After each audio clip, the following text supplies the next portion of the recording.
Hello, everyone. Thank you for joining us for another episode of Bit War Podcast. I am your host, Brett Bates. Join with me, as always, co-host Zachary Goins, We in this. and other co-host Andrew the Wink Winkleman. Howdy, howdy. Today, we're going to give you kind of our I know. E3 I know. our E3 hype. Uh, kind of go over what we would like, what we would love to have announced at E3 this year, because it starts a week from today. That will be June the 12th, Sunday. Yes. Usually, E3 is the best week in gaming. There are very few weeks or weekends or single days, to be honest, that are better in the life of a gamer than E3 conference. It really is just that awesome, that epic. So we're gonna dive into that. We're still working on a way to word our Wink's trivia question because Wink likes to say last minute. He's like, "Oh, I thought we were gonna decide the wording," and I was like, "Dude, what have you been doing all week?" You know what I'm saying? Come on, bro, slacking, killing me here, Smalls. You killing me. 100%. We have not still gotten the Ask BWG questions, but if you guys want to ask us anything, you can do so. You can either tweet at us at BitWarGaming, or you can do hashtag AskBWG and we'll see it. So either way, you can ask us questions and we'll answer them on the podcast. So without further ado, Zach, do you have any news for us this week other than obviously E3 starting at the end of it? Oh well, I wasn't really prepared for this, so I'm gonna prepare myself right now. I know one big news. Sorry, my phone's gonna be going off. Erica's texting me, guys. I'm really sorry. I could always go in and fix that in a second. News. So, Overwatch? Yeah, Overwatch came out this week, and to much hype, to much adore, everybody loves it, everybody's been enjoying it. I haven't really heard anything bad about it. I really haven't. Like, I've been watching a ton of videos and a ton of commentary on it, and IGN gave it a 9.4. Like, wow, that's pretty impressive for a multiplayer game. And it's strictly multiplayer. Like, there's a ton of lore to it, but it's strictly multiplayer, and that's just absolutely incredible. Wild Hunt, or Witcher 3 Wild Hunt Blood and Wine also came out this week, and so that was another big thing. Witcher 3 is renowned for just being an incredible game, and I heard this DLC is just absolutely awesome. I think it's all about vampires. I'm not going to put any spoilers in there because I don't really know what's going on, but the DLC is incredible. I mean, if you take time like they did to make Witcher, like, you're gonna make incredible DLC with it. So this week we're looking at a couple. I see one big name game. I'm looking really quick. Yeah, I think Overwatch was 2 weeks ago. I think it came out the 24th. I think Watch is more than Okay. Well, we didn't have a podcast last week because I was on That's vacation, true. but, That's very true. I'll just do that for last week too. So Overwatch, great game, 9.4. Witcher 3 Wild Hunt, 9 DLC, pretty awesome. Again, we talked about Uncharted a couple weeks ago. Uncharted got a 9. Yep. Fallout 4 Far Harbor actually came out a couple weeks ago, 8.3. So it's pretty good DLC. Haven't finished it yet. It's been really fun. Sweet. And there's a lot to it. I didn't realize there's so much to it, but it's been pretty great. So for this week, June 7th, we have Mirror's Edge Catalyst. So if you are a huge Mirror's Edge fan for the Xbox 360 and PS3, you know that it's like a parkour free-running game. What I've heard about this one is it has like 0 load screens. And from what I've seen, it really has 0 load screens. It's pretty incredible that you can move in an open world like that with little to nothing load screens. It's pretty incredible. How big is the world though? I mean, is it like Grand Theft Auto where you can just traverse anywhere no problem, or? I don't think it's like that. I think it's a little bit more linear. But you have whatever option you want to get from point A to point B. They have like a ton of different routes for you to take. Gotcha. Yeah, because you can like run up buildings and go crazy with it. Parkour. Yeah. It is parkour. Parkour. And that's really it. I mean, like, there's some other little games coming out, but nothing that strikes me really. Okay. You're not gonna have a major come out this close to E3 anyway. All your headlines will take. Yeah, Mirror's Edge isn't gonna do anything really at all. Yeah. Okay. Very good. Sadly. Very good. So we're gonna hop into our E3 expectations. Wink, I want to hear your three first. We're going to each give our top three, what we would love to see released or announced, um, or more information about during E3. So, Wink, why don't you give us your top three? Okay. My first one is probably my least likely one. It's just kind of a hopes and dreams kind of one. I want Naughty Dog to announce its next release, whether it be a new IP or The Last of Us 2. Because they announced The Last of Us right after Uncharted 3 came out. So, I mean, I guess it's not out of the realm of possibility, but it seems pretty unlikely that they would do something like that after Uncharted 4. That would be if Naughty Dog announced anything, I would lose my marbles. So that's my number one hope and dream. Number two is the Resident Evil 7 announcement. I think this is pretty much guaranteed to happen. I think from what I've read, all signs point to them announcing a new Resident Evil. The last couple weren't good at all. So I'm kind of hoping they maybe kind of scrap their whole, everything they've worked on the last few games and just kind of start fresh and go back to the roots and a real survival horror game. Because that, like, the Resident Evil games, I love zombie games in general, and so the Resident Evil games are always a blast, even though I'm not much of a third-person shooter fan. But I would love a new Resident Evil to be announced. Yeah. And then this one I think is pretty likely to happen, especially since they announced planned it last year at E3 is Halo Wars 2. I want them to have a full game trailer and maybe some gameplay of everything, even though I'm sure whatever gameplay trailer they'll show won't be anything like the real thing anyway. But because the original Halo Wars was a sneaky good game. Yeah, I really enjoyed playing Halo Wars. That was a lot of fun. Like, I think I've already said this before, but Command and Conquer was like one of the first computer games I ever played. And so I don't know what's that type of game. What are those called? An RTS strategy game. RTS, yeah. Yep. RTS games are a lot of fun to me. So having a Halo version of that would be a lot of fun. Yeah, absolutely. Those are my three. All right, awesome. Yeah, I think that the likelihood of your last two, I think, are high because one of yours is also on my list, and Halo Wars 2 is supposedly supposed to have a live playable demo for people who are there at E3. It would make sense because they announced it last year at E3, I believe. Yep. Right at the end. Yeah, right at the end, and they just put like a little little emblem with the 2 next to it or whatever. Like, it was like a real. They didn't show anything. They just said that this is our next project, and it would make sense after Halo 5 being released not that long ago, or Halo 4 or whatever. So it's right. It makes sense timeline wise, and yeah, I'd be surprised if there's nothing shown, like no playable anything, stuff like that. They're gonna hit heavy with that game. Yeah, I agree completely. Resident Evil, I'm a huge fan of those games as well. Yeah. I think my favorite is the very first one, the original, and then 5 was the other one that I really enjoyed. I didn't like the 5 was hard. It was hard. I'm fencing that one, but 5 was better than 6, and I don't remember much about 4. But yeah, 1, the early ones are my favorite too. I mean, they're slow. They were slow and everything compared to games now, but they can get back to that concept and that feel. I'd be a happy camper. Yeah, absolutely. And I think there's so much more you can do now with a game like a type like that, because back when it was on PS1, you really couldn't do that much. But I did love how creative they got, especially because the crows that were flying around the mansion. If you ever came across them and you had a weapon drawn, they would maul you. But as soon as you put your weapon away, you're like, cool. They wouldn't attack you. We good, bro. We good. But sometimes you'd have those crows in a room plus the zombies. So then what do? You had to get real creative. So I agree. They need to get back to their roots because watching people play 6, I think my sister picked up 6, and when she played that, it felt very arcadey, if that makes sense. And I didn't like how it seemed to play.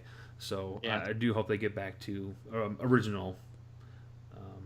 And the Naughty Dog stuff, they're usually really good about keeping stuff real hush hush until it drops a bombshell. Perfect timing. So there's been rumors of Last of Us 2, solid rumors for about a year now. So I guess it's not out of the realm of possibilities, but I would think that if they did announce another game, it won't be till next year. Yeah.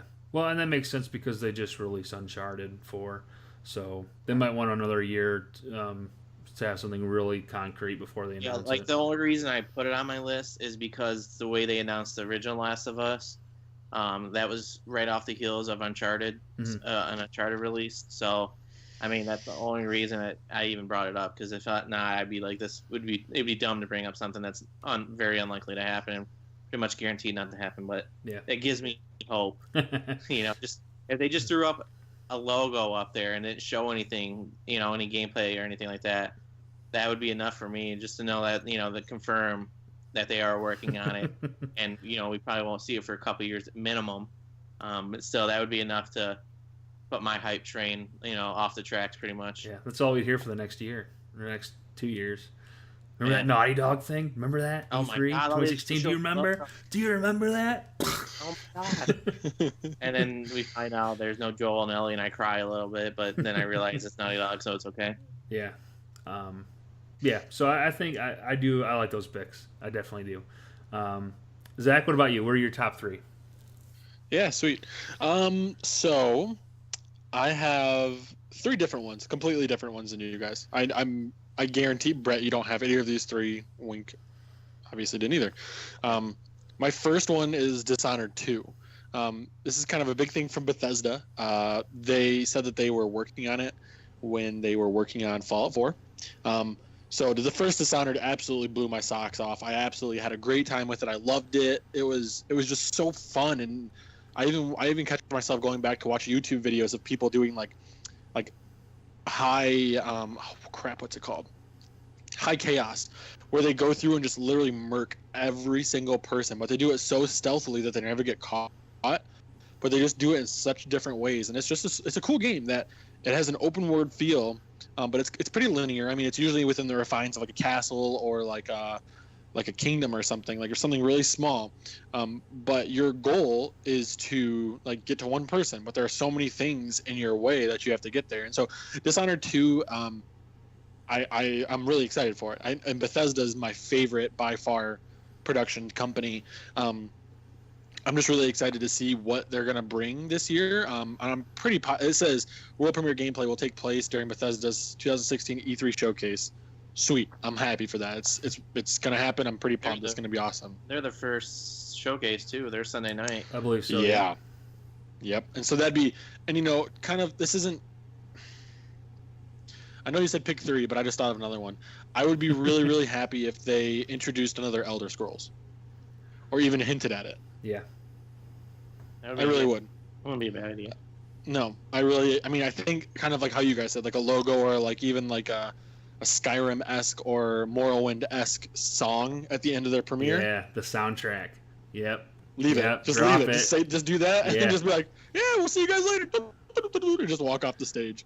That would be sweet. That's what I'm really excited for.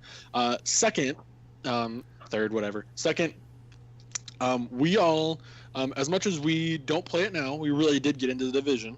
We really enjoyed it, had a good time. There just wasn't enough meat there for us to chow down on right away. Ghost Recon Wildlands, I think, has a pretty big potential. Yes. I think it has pretty big potential.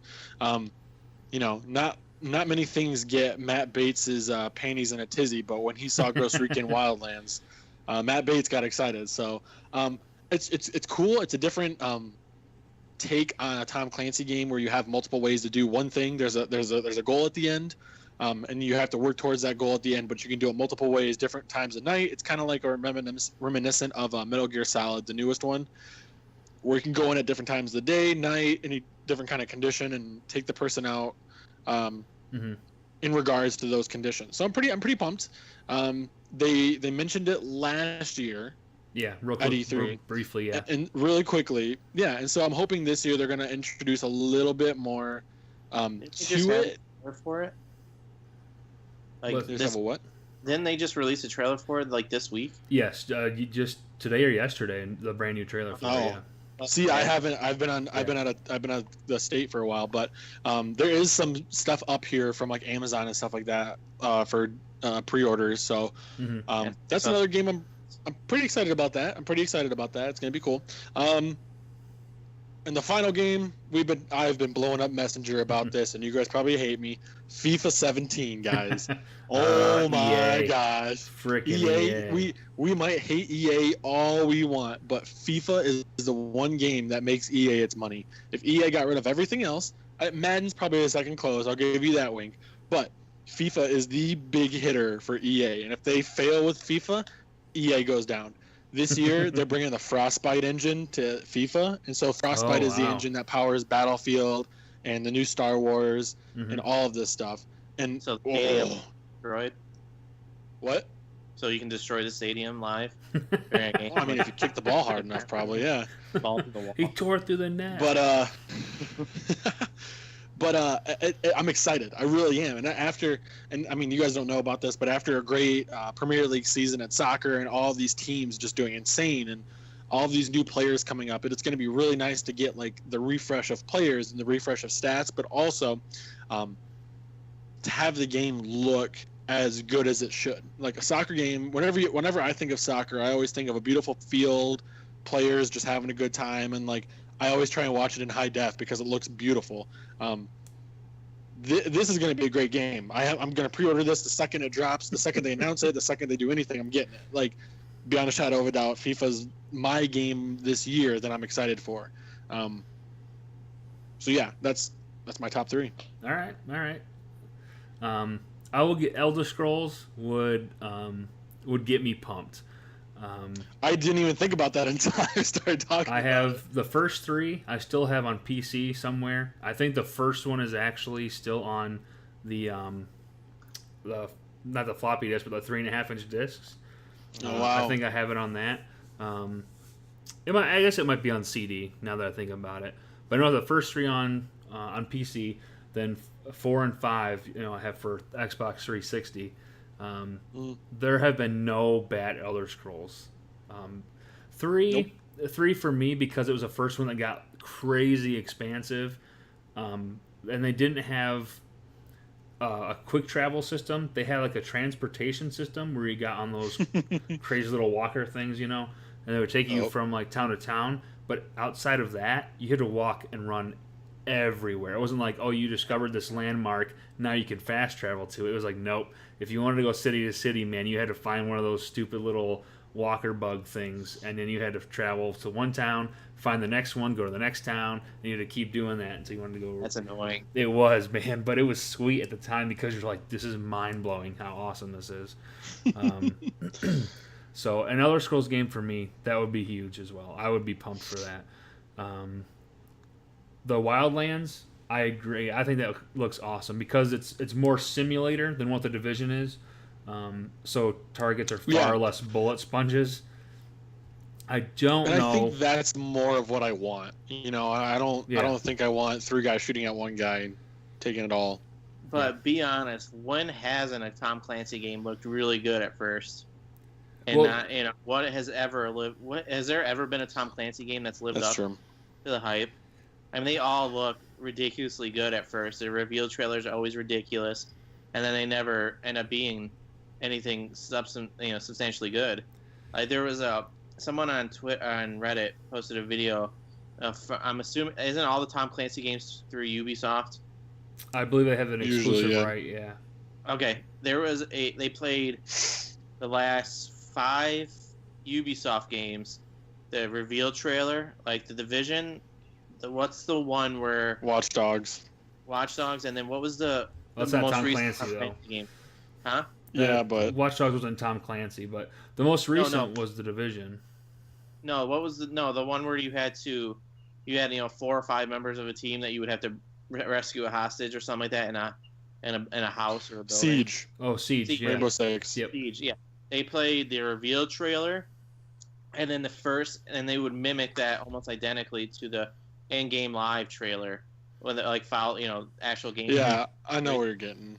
And it was nowhere. It was pretty shocking how dumbed down it was and how bad it looked compared to the reveal trailer. And that just kind of reminded me of, unless it's a proven franchise like Halo or Uncharted, anything like that, I don't pre-order games anymore off of E3 trailers because they never seem to live up Yeah. to what That's true. they brought out to That's be. very true. Yeah, and even a lot of companies now, when they do trailers, they'll have in the bottom, it'll say in-game engine, footage is from in-game engine. But even then, you can manipulate models, character models, and textures in your engine to make a sweet-looking trailer, and then dumb down the pixel resolution for the release to make it hit whatever resolution or FPS you want. Was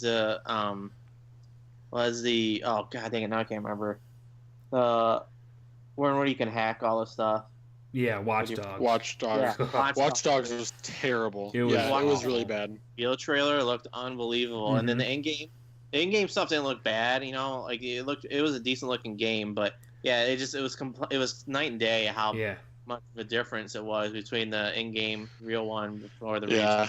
I remember when Watch Dogs came out, and everybody was like, "Yeah, Watch Dogs," and then they put it in, and they were like, "What happened? Like, did you guys forget to ship something with it?"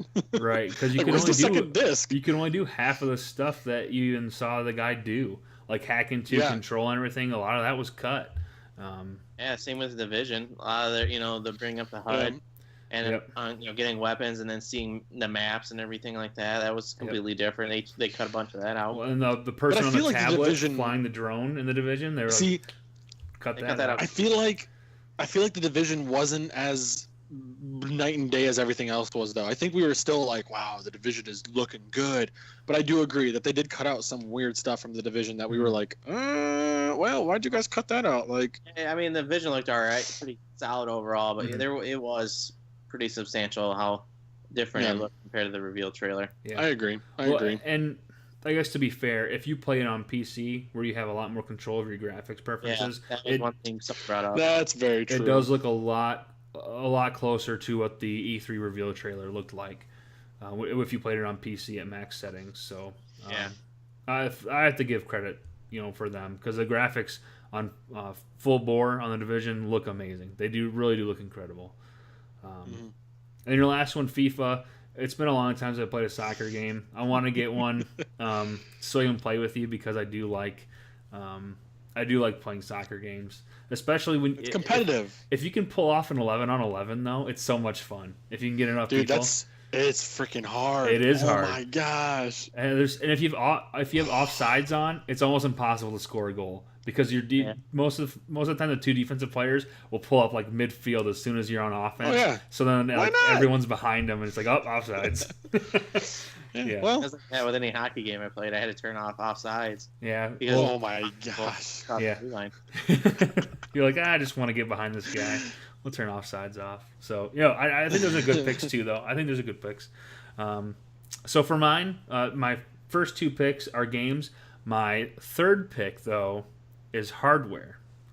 So, my first thing that I really, and this kind of falls under there really isn't any, besides really far off rumors, there isn't any concrete or even semi-concrete information, but Red Dead 2.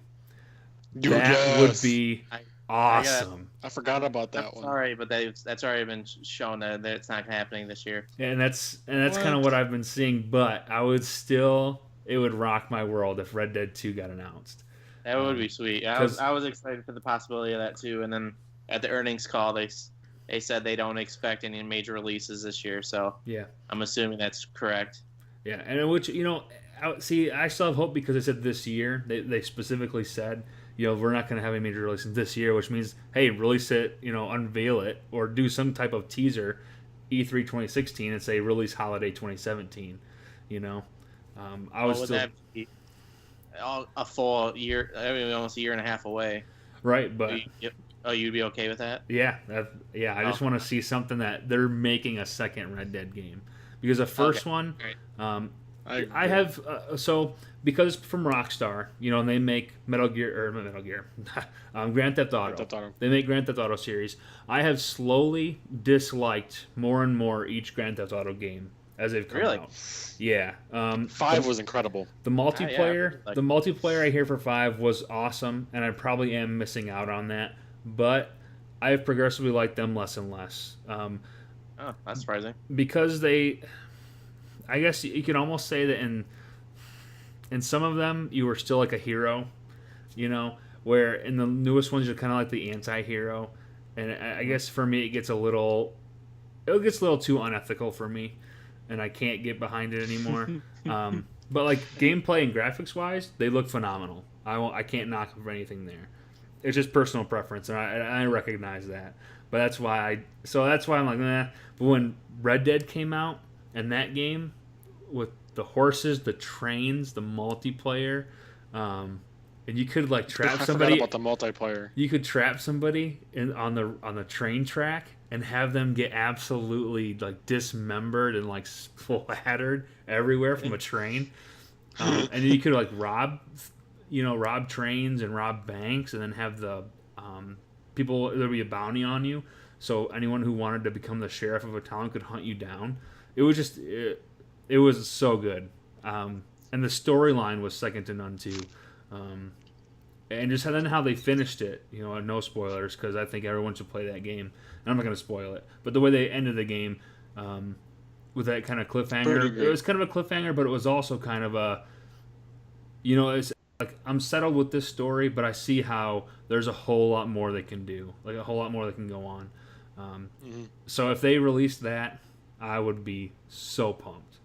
Yeah, I feel like they have to. It would make the most sense for Rockstar to move on to that franchise now. Yeah, I know, and I agree. And stop, steady out, or wait for another Grand Theft Auto to be announced, and Red Dead. And I think I'm only a few hours into the first Red Dead. I never even finished it. Oh my gosh, Dude, it's so good. It's so good. I think I got it. I had it with a GameFly, and my account was about to stop, so I had to send it back. Oh, I never got to finish it. Yeah, it's definitely one that I think, and I don't remember if it's on the backwards compatibility list anymore or not, but it's one that if they... I think it is. If it ever does get on that list, it would almost be worth buying to play it on the Xbox One backwards compatibility. Yeah, I would agree with that. I almost started playing Dead Space last night. Yeah, it was free 1 month for June or 1 month, and then it's on the backwards compatibility list. So I had it downloaded already. I almost played it last night. Yeah, I'm thinking about going back and playing that too. But so second pick, Dead Space makes me crap my pants. Dude, that game was legit when it first came out. Yeah, that was those games are no joke. Like they don't. I feel like they don't get enough love. Yeah. Well, it's because people don't like the horror genre very much. I love it. But that did so many things so right. That game. That's a real survival horror right there. Yeah. And I love how there was no HUD too. Just to go on a little tangent. Yep. There was no HUD. It basically all your gear showed your health and your ammo and everything. So you had to look on your actual gear of your character to know what was going on. Yeah, like all your guns and stuff were just mining equipment and stuff. Yep. They weren't actual weapons. Yeah, it was so good. So anyways, second pick was the same as yours. One of the same as yours, Wink. Halo Wars 2. Yep. Me and Paul Lewick, we played the first Halo Wars, and sometimes with Johnny Willis, we played 3v3. I played with you guys a few times. Yeah. So what me and Paul found out was that if two people were you going 2v2 and you were playing ranked competitively, if you both picked the Prophet of Truth, because you had like a super character, like if you were I think Arbiter was one. Arbiter. The UNSC, the general, or maybe it was the AI. It was the AI you could pick for UNSC. It was the Flood was one too. There was two on each side, two of Covenant and two. Yep. UNSC, wasn't there? Yes. Yeah. And well, there was multiple, but each had a different ability, special ability you could use. The Prophet of Truth was some crazy like ray that would drop from the sky and it would track, and you could tell it where to go. So what me and Paul found out was if you just rush right to the enemy base when they're first building, all you have to do is like go back and forth with each other. So I'm going to run in, I'm going to drop my laser and track it until my guy's almost dead. I'm going to back away out of the line of the fog of war, and then he's going to come into the same thing. And we're just going to pick on one person until they die, then we go to the next one. We didn't even have to build any units whatsoever. It was so great. It was his, and then the Arbiter's one, he could just wreck any building he wanted, right? Yeah, because he You could went just camo and his sword would just destroy everything. yeah. Yep. I remember just chilling and building scarabs. That's what I remember doing. Yeah, just scarab rush. Yeah, like Yeah. you just prayed that you could get enough resources and technology unlocks. Before the enemy got close to you, so you could just build a bunch of scarabs. Scarabs could things, and then if you were UNSC, you could get Spartans to hijack vehicles and stuff like that. Was their special ability? Yeah, and I love how if you put a I miss Spartan those in a games. vehicle, it would buff it. Any vehicle a Spartan was in, that vehicle got a buff, a damage resistance and a attack buff, which I Yeah, thought and it would was change cool. colors too, just so you knew that it was yours or whatever. Yep. And the crazy thing about the Scarab is I think it was one of the only units that could climb over terrain. Where the paths were blocked off, the Scarab would just walk over it. And Yeah, like there's certain paths Warhawks could go through, or Yep. if it was a flying troop. And Yep. I think I was only ever Covenant, if I remember right, because I felt like they were so strong. They It might were. have been Prophet of the Truth is what I used too, but I can't remember. It, And that game was it so was the most popular, was the Prophet of Truth. So, it looks like we might have a stream down. Austin said, okay, never mind. He said it's back. So that's my second pick as well, is Halo Wars 2. Definitely, I'm pumped for that game because I hope that with the Xbox One, I hope they make it closer to what, Red Alert, Command and Conquer Red Alert was. The scale of that. I don't know. With how strong consoles and stuff are now. Yeah. Having more than just 2 versus 2 games, you can upgrade that to 5 or 10 guys. Like, oh my god. How long those matches, how awesome it would be. Yeah. Well, that just starts to sound like StarCraft, which wouldn't be a bad idea. No, it wouldn't, because StarCraft is still fun. StarCraft 2 is still, people still play it. Dude, I don't want to talk about it because I remember Kyle Diaz at Paul Lewick's house when we had he's that so LAN good party. at that game. Kyle Diaz knew the builds and when to do it. Him and Todd could go round by round by round by round by round. I don't want to talk about StarCraft, that game. Can I make a mini prediction on if they do announce a Halo Wars 2 and they do have those super characters? What's that? They will have I bet you they have an Agent Lock based. Oh, yeah. You're probably right. And that'll be frustrating. It would be, everyone would freak out. Everyone would be super salty. But watch him probably be the strongest character in that game. And no. More nuts. No, they better do a better job of balancing. Because the first one, you're right, the Covenant were way OP compared to UNSC. So they better do a lot better job of balancing abilities and things. Yeah, I don't even really remember what the UNSC's special abilities were. I don't. One had the Mat Cannon blasts that would come from orbit. Okay. And the other was a you could build the elephant. That giant. Dude, the elephant. The elephant. Oh, yes. Because it could build units on the move. While you were moving it somewhere, you could build units and then just disperse them all at once. So it was really a huge infiltration tactic. Yeah, you could just drive one of them up right to a base, and then you had dudes in there, just Okay, now I remember now. So I hope they do a better job of balancing this one, and I think that they should. I think 343 is, especially the attention they've been giving to Halo 5 in the competitive community and the changes for weapons, weapon placements, and all that. I think that they have a pretty good QA team in place that'll help out with that. So yeah, that'd be a game I'd pre-order, even though I was not a huge fan of Halo 5.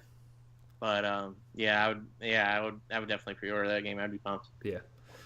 So my third hype pick is not a game, but it is actually hardware related. There was leaked on Reddit by someone who has a 100% track record of getting leaked documents and it coming to fruition. That there is going to be a major hardware update for the Xbox One at E3. And there's going to be a slim version of the current Xbox One, and there's going to be a major update, which is they're saying that with the specs that were leaked, it's going to be 3 times better than the PS4K would be right out of the gate.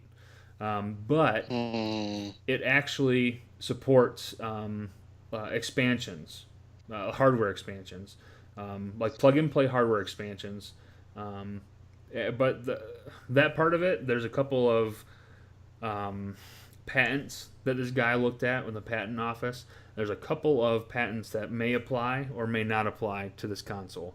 The first one is almost like, what console was it? I want to say it was a Sega console, where to improve the graphics, you put this huge unit on top of it, and then you put the cartridge on top of that, and it made the graphics look better. Do you guys remember that?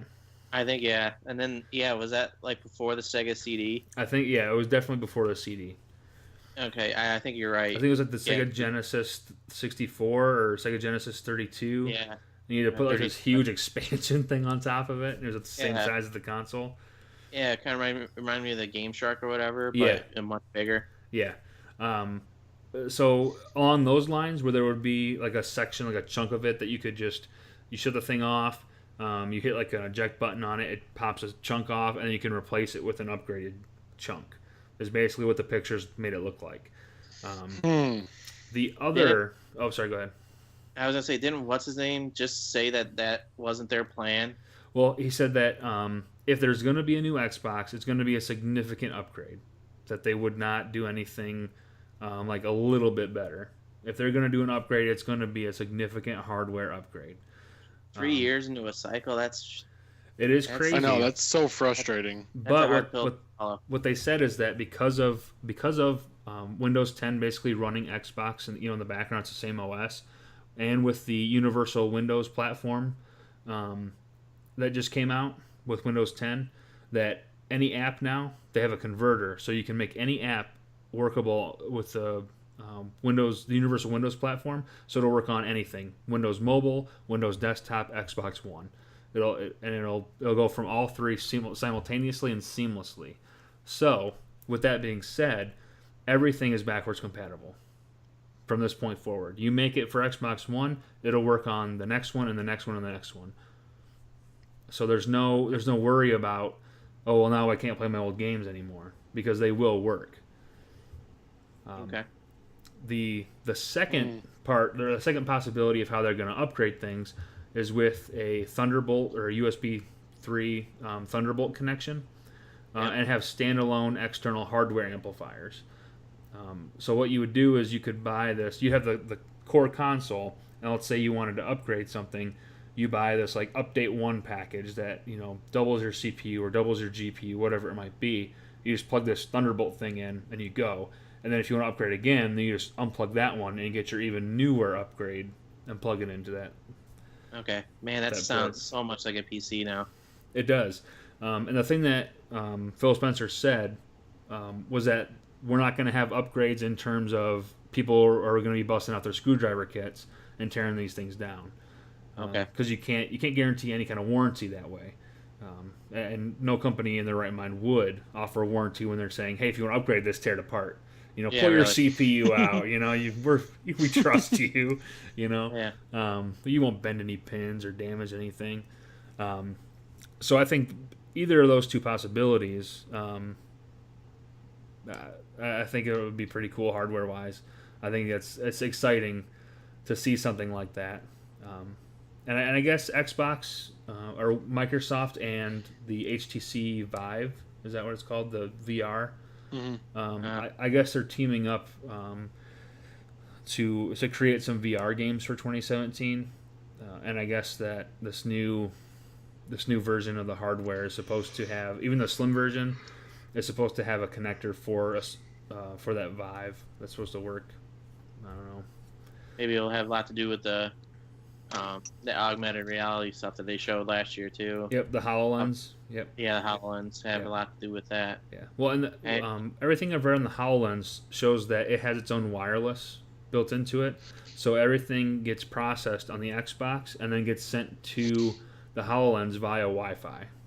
Okay. So it actually doesn't hardwire plug into it. It's free roam in your house as long as you Wi-Fi signal. So, which I think will be phenomenal. That would be having to buy a whole new console, this early into a life cycle, is especially after hearing about PlayStation, for the 4K PlayStation, and then I'd say at least 75% of the fan base not liking that choice. Yeah. I would thought, okay, here's Microsoft's chance to kind of win back a lot of those fans, because that would piss off a lot of Sony people. But now that they're going to be doing the same exact thing, I guess it's a point at this point. Yep. The Xbox Mini, I would say that's almost a lock, considering that's what a slimmer one. Yeah. Well, this thing is a freaking house as it is. I would, it's 3 years old. Technology's gotten a lot better since then. I would be stunned if there's not an Xbox Mini coming in at like $300 or something like that. Yeah. That's just as strong, if not stronger, as the current one, but just half the size or whatever. Yeah. Well, and they said for further proof of that, they're going to announce some kind of hardware, is because the Microsoft Store just cut an extra $100 off of base Xbox 1 terabyte systems. Yeah. $299 now. Right. Well, no, it's less than that. You can get one for like $179 right now. And we gotta remember that this one won't be completely dedicated to a Kinect, so all that the whole thing will be redesigned and with stronger processor and more CPU and stuff designated for video games instead of media stuff in general now. So if they do release a mini version, I would be surprised if it's not stronger. Yeah, and maybe they'll both have the stronger hardware, the mini and the standard. But I don't see them ditching the Kinect altogether. They'll probably still have a Kinect, port on the back of it. Any new one, but I use mine all the time. I tell it to turn on, turn off, record it. I'd be surprised. I'd be surprised if they completely ditch it. That would be kind of dumb. I think that's be a waste. Yeah, I think a lot of people use it, if for nothing else, just to control their living room. Because it can turn on your cable box, your surround sound system, everything. Yeah. So. Yeah, I use mine every day. How do you turn it on again? I'm not saying. No, I'm not doing it. Mine's listening. So. Actually, Xbox on. Yeah, mine's turned on. So. But yeah, that's pretty much how it works. So if anyone's listening to this and they're right next to their Xbox, it might have just turned on. You might want to check it. But sorry. So that's my third pick, because it just and it really is solely for the idea that you can expand on the console and that it's the Universal's Windows platform. It makes all apps usable on every version from the current Xbox One moving forward, because they're investing in all their apps are going to be using that Universal Windows platform, which will work on all operating systems moving forward.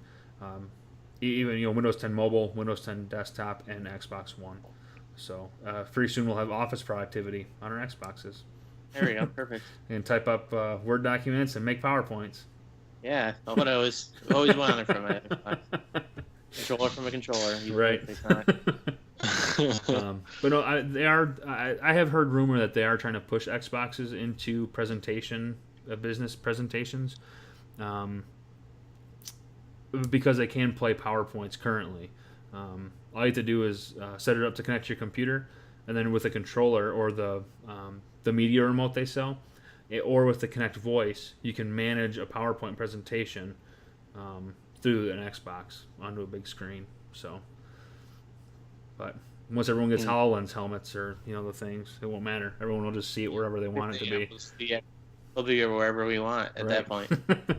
So, yeah.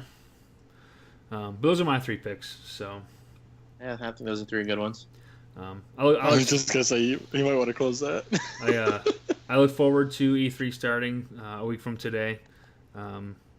It probably will be going on right now. Next week right now. I think it starts at 8:00. But starts Sunday. Yep. Okay, so maybe we will postpone the podcast until after all of the major, because it's Sunday and Monday are all the major ones, right? There's a Tuesday through Thursday is the news stuff, right? Mm-hmm. I think Sunday night is Bethesda, and then Monday morning is Microsoft, and then Monday night is Sony. Yeah, like Nintendo and EA are in there somewhere too. I think EA's Tuesday. Nintendo they're not revealing anything. They already said they're just going to show gameplay of the new Zelda game, so there won't be much other than that. And the new Pokemon games, I heard. Oh yeah, that's a good point. And the Pokemon Sun and Moon. Yep.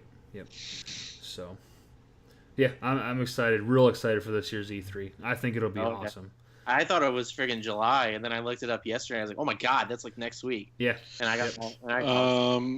Yep. 4 o'clock Eastern, EA on June 12th, and then Bethesda 10 o'clock Eastern, Microsoft 12:30 Eastern 13th, PC Gaming Show the 13th at 2:30, Ubisoft at 4 the 13th, Sony the 13th. My screen just went black, and then Nintendo Treehouse Live the 14th. So it's through Okay, so all the press conferences 14th. are 12th through the 14th.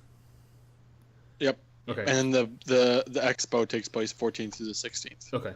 I knew the 14th through the 16th was something, but maybe we'll postpone maybe until Monday night or Tuesday night. Maybe we'll do Tuesday night podcast just so we can give you a full Fresh review. Yeah, fresh thoughts. Yeah. And then the week after that, the 19th, the week right after E3, that is our 1 year as a podcast organization. So we'll have to do. We're gonna do 36 straight hours of streaming. None of us. Ooh, 36 hours. All we'll do is shotgun Mountain Dew. We'll play Halo, and we'll do raids on Division and intravenously. And we'll play Destiny nonstop. We'll just do patrol missions and farm materials for 36 straight hours. Oh, no way! I would not be able to do that. No. We'll just pick one strike and play it over and over again. We'll do Nightfall. Yeah. Oh, maybe we should just grind the Division right on the incursions. Just try to get it done. Yeah, I'd rather kill myself. That's one. So far, I am happy that I didn't purchase the Legendary Edition that included the Season Pass, because I don't see myself playing it into all those raids and stuff like that, unless the first full raid comes out and ends up being ridiculously good. Mm-hmm. I don't see myself going that much farther into that game. No, and that's when I'm really looking forward to the first paid expansion, the first Season Pass expansion, because I think that'll be the one where they kind of have a couple of these incursions under their belt. They have a lot of player feedback. They see what players want, what they don't want. And I think they can make a pretty good educated decision on how to move forward in those expansions at that point. Mm-hmm. I think there's still one more free expansion before they get into the paid ones, right? If I remember correctly. Yeah. So should be coming out in June, July. Yeah. Austin says we should have a mongoose sumo tourney. Speaking of which, Austin, Travis, and I, we played this map, right? It's called Clogged Toilet. Yes, I sent you that video. Yes, we have to play it. I downloaded it, and it with just the three of us, it was super fun. But we need like 16 people. We need to do that. We should do that tonight. We should get everyone on. I sent you that video, and I was like, this looks legit fun. Yeah. Okay. Just throwing grenades on this toilet. Yeah. Okay, we're doing it. If you are listening to this podcast and you have Halo 5, look us up. Groove44 is me. Big Z133 is Zach. Winkle Stiltskin is Andrew. Add us. Yep. Get in this action. We will do it right after this stream. It's done deal.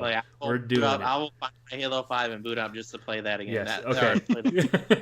I have the map. I have the play type. We're doing it. It's so great. The Forge going to I'm not sure. I'm pretty sure we talked about this in our last episode. Was Forge going to the PC? Yes. Windows 10. That being able to make game types and maps from that stuff, I think is enormous. Expands online community enormous. Yeah. Because those like all the stuff, a lot of the game types that I've seen created, like the clogged toilet and stuff like that, so creative, and it expands how long a game lives for online. Because even the competitiveness of Halo 5 can slow down after a while. People get tired of shooting them, other teams shooting themselves. Yeah, and themselves over and over again. They get tired of that. It wears on you. It's normal. But creating unique game types like this and maps and stuff like that. Yeah. Oh, it just increases it tenfold.